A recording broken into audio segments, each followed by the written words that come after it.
CTV's chief political correspondent, Vassy Kapelos. Good morning, Vassy. What will the mood be at this retreat? Is Trudeau facing an unhappy caucus?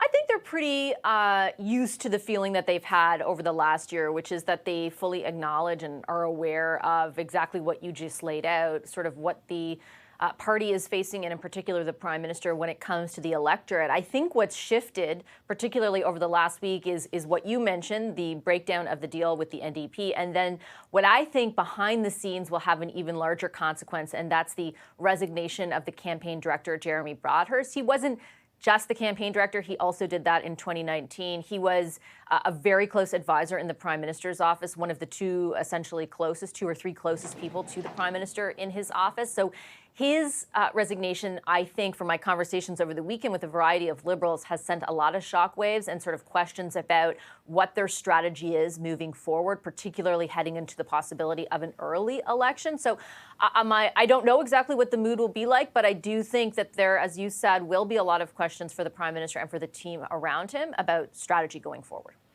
Now, Mark Carney will be speaking to the caucus, Vassy. Does this fuel more speculation? I mean, there's already a ton of speculation, Renee. I don't know if it necessarily fuels more, but it keeps it going. I mean, to remind our viewers that at the beginning of this summer, there was, after that by-election loss in Toronto that you mentioned, there was a ton of speculation, not really clamped down on by the Prime Minister's office or his answers to questions, that Mark Carney would be replacing Chrystia Freeland in the portfolio of finance.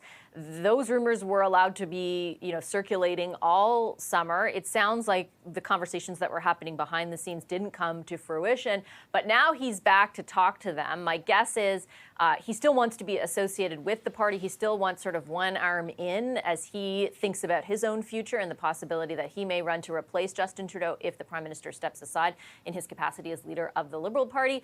But I would be highly surprised if he did decide to enter into cabinet, given the current iteration of the party and what they face. But hey, stranger things have happened. Now, meantime, the leader of the Bloc is trying to leverage the moment. Vassy, what can you tell us? Well, who can blame him? He has all the leverage now. The NDP have ripped apart, in the words of Jagmeet Singh, their agreement to keep the Liberals in power in exchange for a host of policy initiatives. And now the Liberals have to look to other partners in order to stay in power, because the goal is, of course, to give yourself as much time as possible, if you are the Liberals, in order for lowering interest rates and the lower rate of inflation to take hold among Canadians, for their economic kind of circumstances at an individual level to improve, so that the political context around the Prime Minister and the Liberals is diluted a bit or diffused a little bit, so people aren't as anxious or angry toward them. That will take a really long time. In order to buy time, they've got to look to who else can support them in their big confidence votes, things like the budget or the fall economic statement, should Parliament, stay on track and resume next week. The Bloc is a natural ally on a number of subjects, less naturally so on others, but the leader of the Bloc will be able to leverage a lot, you would think, for people in Quebec, for the kinds of policies that he wants to see pursued, because the Liberals sort of can give him that leverage, can go say, okay, we have a lot of stuff for Quebec that we're willing to do in order to stay in power. It's kind of a small price to pay in the views of Liberals. And so I would look ahead to them leaning on the Bloc quite a bit, and at times even on the NDP, to remain in power. Interesting. All right, CTV's Vassy Kapelos reporting in Ottawa. Thanks, Vassy.